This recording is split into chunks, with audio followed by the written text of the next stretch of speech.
So this is a video for the chapter 10.1, which is a lesson on area, or at least the basics of area. We'll just be going over through what we can. So first off, what is area, just in terms of a geometric sense? So an area is the two-dimensional space, so it's a 2D measurement, that an object takes up, or put another way, the amount of space an object covers. When you say something takes up space, that usually puts into people's mind volume, which is a 3D measurement. So we usually think of area as something that the object covers. Another kind of low-key way of saying it is the amount of paint it would take to paint an object. That's how much area it has. Um, so the reason it's a two-dimensional measurement is because it usually requires two dimensions to figure out. So for example, for rectangle, you need both the length and the width. So width to figure out the area. So you need two dimensions to find out this value, which is why it's a 2D shape. And so this is also the reason that's kind of measured in a different way. So you usually measure things in feet or meters or inches. Area is always measured in square inches or square units. So if a shape is measured in feet, the area would be in feet squared. Literally thinking this is because, like, if I have a rectangle, the area is how many 1 by 1 squares it would take to fill up that space. Same thing for a triangle too. How many 1 by 1 squares would it take to fill up this triangle completely? Now, obviously for a triangle, it's probably going to have halves and quarters in there as well, which is why it might come out to be a decimal. But that's what, geometrically speaking, that's what area is telling you. How many of these squares it would take to fill up that space. If it was a foot, it'd be 1 by 1 feet. If it was inches, it'd be 1 by 1 inches. But it's always a 1 by 1 square. How many of them does it take to fill up that space? So we'll start with the most basic one, which is rectangles, parallelograms, and squares, because they all have the same area formula. So the area of a rectangle, parallelogram, and square is either length times width, if you grew up with that, which is a cursive L there, or usually it's called base and height. And this is the notation that I prefer to use because it helps us figure out the areas of other shapes as well, if we use the word base and height. And the reason things are all the same, by the way, right? Because you have a rectangle, a parallelogram, and a square. They all have the same area form because they all are kind of like the same shape on most of the few tweaks. Basically, if I have this rectangle here, we'll say that this is my base and this is my height. If I cut out a corner of this rectangle and I move it over here, I get a parallelogram. Well, this parallelogram should have the same area because I didn't I didn't get rid of anything. I didn't add anything. I simply moved part of the shape from one end to the other. So the area is still the same. And if the area is the same, that means it should be gotten the same way, base times height. So this rectangle, base times height, and this parallelogram, base times height, share the same area and therefore the same formula. It goes the same thing for a square too. A square is just a special case of a rectangle where all sides are equal. So it stands to reason that it also has the same area as a rectangle. So that's why parallelograms, rectangles, and squares all share the same area, is because they're all kind of the same base shape. So going through some of these real quick. Make sure that you're only using the base and the height though. So for example, here they give you 3 numbers. You only need 2. So area is base times height. Well, in this case, my base is 15 and my height is 8. How do I know? Well, mainly because of the right angle mark here. The right angle mark connects the base and the height together essentially. So if this top line is 15, that means because it's a parallelogram, this bottom line has to be 15, which means that this right angle mark connects the bottom 15 to the height of 8. So my area again would be 15 times 8, 15 times 8, which would give you 120. Basically, anything that's slanted, you're not going to use for area, essentially. So this 10, we don't use for area. Same over here as well. We have this 12-inch height coming down here. We have a 5-inch line here and an 18-inch line here. Well, my base is going to be 5, and my height is going to be 12. Again, I don't want to use a slanted piece for area in this case because it's not connecting my height and my base. Whoops, not 8, but 5. So 5, and we get 60. So again, before you just multiply numbers willy-nilly, just make sure you pause and check, am I using my base and my height? And if you can't tell, look for the right angle box, because the right angle box will connect your base and your height for you and kind of guide you as to what numbers to use. So for triangles then, the area is simply the same as rectangles, base times height, but just cut in half. And this comes from the fact that every triangle is basically half of a rectangle, which is why I often use the base and height notation for rectangles, because like I said, it kind of doves into a lot of other stuff as well. So for example, if I draw a rectangle here, a triangle can be gotten just by cutting it in half along the diagonal.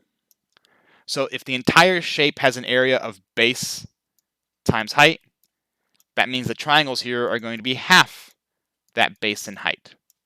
So the reason we have this divide by 2 there comes from the fact that every triangle is basically half of some rectangle with the same base and height.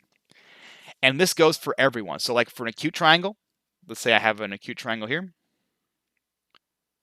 I have base here, and I have a height here. So this is my height. And again, this can be drawn as half of a rectangle. So if or half a parallelogram in this case, but same deal. So there's my parallelogram, same base, same height. The area of a parallelogram would be base times height. So the area of this triangle here, which is half that parallelogram, would be half base times height. Right triangle, same deal. It's just that for a right triangle, the height is typically on the edge. So this is my base and this is my height. It's not a dotted line like on the other triangles. But again, I can make a rectangle out of it using the same base and height, or a square. And I get, again, full thing is base times height. Therefore, the half that's a triangle is going to be half that base and height. Obtuse triangles are kind of the trickiest because their height is typically on the outside of the triangle. So you have a base here. The height is usually drawn on the outside. And usually have a dotted line coming out from the base to meet the height. You do not, repeat, you do not use this little segment right here. Even if they give you that number, you do not use that. So let me put a little 0 that slides through it here. Do not, so not used. That is just to show you that that line would be your base if you moved it over. So you're going to be using this number and this number for your area calculations. And again, just to prove to you, this can be made into a parallelogram using the same base and height. So again, the entire parallelogram would be base times height. So the half of the obtuse triangle would be 1/2 base times height. So whether it's a rectangle, a square, or a parallelogram, every triangle can be drawn as half of one of those shapes, and therefore its area is half of the area of those shapes. So let's go through some here just to make sure we got it. So here, once again, we have more information than we need. So area is base times height. Well, my base here is 6. My height here is 4. So my area is going to cut those both in half. And again, the way I know that is because this little right angle mark is connecting these two sides for me. So I know it's going to be 6 times 4, which is 24, divided by 2, which is going to give me 12 meters squared. So use the right angle mark to help you decide which numbers to use or which sides to look at. Same thing for a right triangle. The height is not inside the triangle, it's actually a part of the triangle, but we go about the same way. So area is equal to base, which is 12, times height, which is 9, all over 2. So we do 12 times 9 and then divided by 2, which is going to give us 54 feet squared. Whoops, feet squared. Not cube, squared. Let me try that again. Feet squared. And again, for obtuse triangles, once again, do not use all 3 sides. You just need the base and my height. So my base here would be 10, because again, that would be the line that would go off here if this base here was extended. So this right angle mark tells me I'm going to be using 4 for my height, and then 10, not this dotted line, but the line over here, 10, as my base. So 4 times 10 divided by 2, which would give you 20 centimeters squared. So again, all three triangle types can be done the exact same way. Base times height divided by 2. No matter what kind of triangle it is, that area formula always works. And so sometimes you have to go backwards as well. So sometimes they might give us the area, give us the height, and ask us to find the base. Well, what you do is you go back to basics, not to be redundant here. You write your original triangle formula, you plug in the numbers for the values you know, and you solve for the value that you don't. So my area is 24, so A gets replaced with 24, because my area was 24.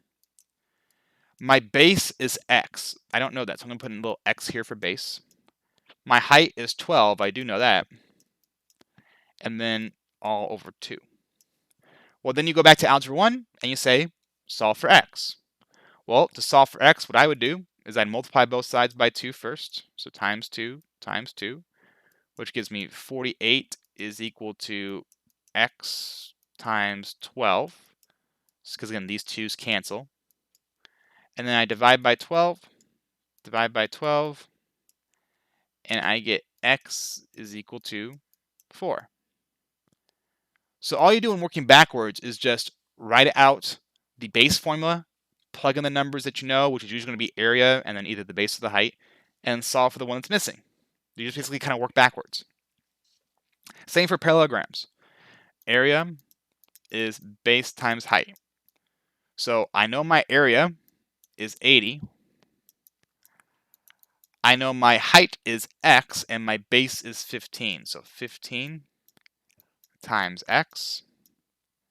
And then you solve it like you do an algebra equation. Divide 15 here, divide 15 there, and we get X is equal to, let me just check here, 80 divided by 15, I believe is 6. Whoops, my bad. 5.3 repeating. 6 would be 90, so it makes sense that's a little bit less than 6. So 5.3 repeating. So when you're working backwards, again, always write out your base formula first so you know kind of your roadmap, and then plug in the numbers that you know, solve for the ones that you don't, just like Algebra 1. And then there are some sort of unique problems here. So some problems that have you think a little bit more. So here we have a rectangle. It says the perimeter is 56, find the area. Well, in order to get the area, I need the base and the height. Well, I have one of those, 20, but I don't have the other. However, if I know the perimeter is 56, that means I know that 20 plus this, plus this, plus this, all adds to 56. Remember, a perimeter is all the sides added together. And because it's a rectangle, I know that this side down here is also 20. And I could just call these two both x, because they're both the same, because they're rectangles. They both have to be x. So I can set up a perimeter equation. Actually, let me not use p. Let me actually use the number. So I know that the perimeter is 56. So 56 is equal to 20 plus 20 plus x plus x. Remember, this is my perimeter here. 56. So I can actually solve for x. I do 56 is equal to 40 plus 2x. Subtract 40, just like Algebra 1. We get 40. We get 16 is equal to 2x. Divide 2, divide 2. We get 8 is equal to x. So I know that this here is 8. So I basically use my perimeter to solve an equation to get x. And then I can go back and use my base and my height now to find the area. So area is 20 times 8, which is 16D. So if you're given a extraneous piece of information, so a piece of information that doesn't directly relate to the area, think about how you can use that. You might have to form another equation yourself, but how you can use that to get the missing piece you need to find the area. Perimeter is usually a big one for rectangles and parallelograms because you know that opposite sides have to be equal. So you can usually make a perimeter equation pretty quickly and get your x using that. However, sometimes you have to use our old friend from way back when. So I need to find the area here. I have 25, which is my base, but I don't have my height. I don't know how tall my parallelogram is. But I do know that there's a right angle here. And by extension, there has to be a right angle here. And therefore, this right here is our old friend, the right triangle. So if I want to find x, I can use my Pythagorean theorem to get my height, and then using my height and my base, I can get my area. So do not forget your Pythagorean theorem. It does come into play quite often with area problems. So we'd set up as, now remember, you have to figure out which one's my hypotenuse. So across the right angle, so 13, this is going to be my hypotenuse, or my C value. So it'd be 13 squared plus, or sorry, not plus, equals. So C squared is equal to A squared plus B squared. So if we run through this here, this would be 169 is equal to 25 plus x squared. Subtract 25. Subtract 25. Subtract 25. We get 144 is equal to x squared. And then we square root both sides. And we get 12 is equal to x. So 12. So you use the Pythagorean theorem to get your height, and then using your height, you can get your area by, again, going back to base times height.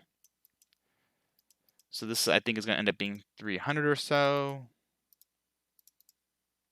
Right, 300 feet squared. So if you are stuck on a problem and you can't quite figure out how you get the area, look for any right triangles that you can create or that might help you figure out a missing piece that you can then use to help get your area. Because Pythagorean theorem, again, does come into play. And lastly, we have sort of these word problems here. So it says a rectangle's height is 3 times its length, and the area is 243. What are the measurements of the base of my height? Well, as always in word problems, it's usually good to draw a picture. So let me draw a rectangle using my little tool here, because I can't draw worth anything. So the height is 3 times its length. So let's label this here. We'll call this my height, and we'll call this my length. Should say base, but we'll go with the length because that's what they say. So the height is equal to 3 times what the length is. So I should probably have labeled this differently. Let me actually redraw this picture, just because now that I read it, it's going to make more sense if I manipulate the rectangle here. Let me do it like that. And you'll see why here in a second. So length and height. So let's call my length and my height some variables here. The good thing to know here, or the good rule of thumb to go by, is whatever measurement you know least about, make your x. So I know the height is 3 times the length. I don't know anything about the length though. So my length is going to be x because I know the least about it. And if my length is x and I know my height is 3 times that, well, that means my height is going to be 3 times x because it's 3 times the length. And I know why I made my height a little bit bigger in my rectangle here, just to make the picture match the wording here. So now I can use my little area formula, base times height. My area is 243. My base, or I should say length and height, but we'll say base. So remember, L can be L or base. So L base, same thing. So it'd be x times 3x. So if we do some little math here, it'd be 243 is equal to 3x squared. Solving for x here, remember x times x is x squared, not 2x. So if you wrote down 6x, you're a little bit off there. X and x would make x squared. The 3 would just stay along for the ride. So divide by 3, divide by 3. Let's see what we get here. 243 divided by 3 gives us 81 is equal to x squared. Well, I don't want x squared. I just want x. So I square root both sides. And I get 9 is equal to x. So my two measurements are my length, which is 9, because 9 is equal to x, and my height, which is 3x, so 3 times 9, which would give you 27 meters, by the way. So again, when you have a word problem like this, always identify which one do they give me the least information about, which in this case was the length. They didn't tell me anything about the length, but they did give me a little bit of a hint on the height. So since I had a hint for what the height was, I called my length x, and then using that x, I can figure out how to model my height, which is just 3x, and then use that all in one big formula. Because if I just had this, area is equal to base, or sorry, if I just had, let me do this here. If I just had 243 is equal to x times height, I can't solve this for anything because I can't solve when there's two variables involved. I can't solve for an x and an h using one equation. So I had to get them both in terms of x, which is why I had one be x and the other be 3x. Because again, the length I knew least about, x, the height I had a hint on, so I used that hint to figure out what to label it. And then I could put it into an equation and solve for it using my algebra skills. So that's the lesson on rectangle and triangle areas, as well as some modification for area problems you might see. I hope this video helped you out. Please let me know if you have any questions. Have a good day.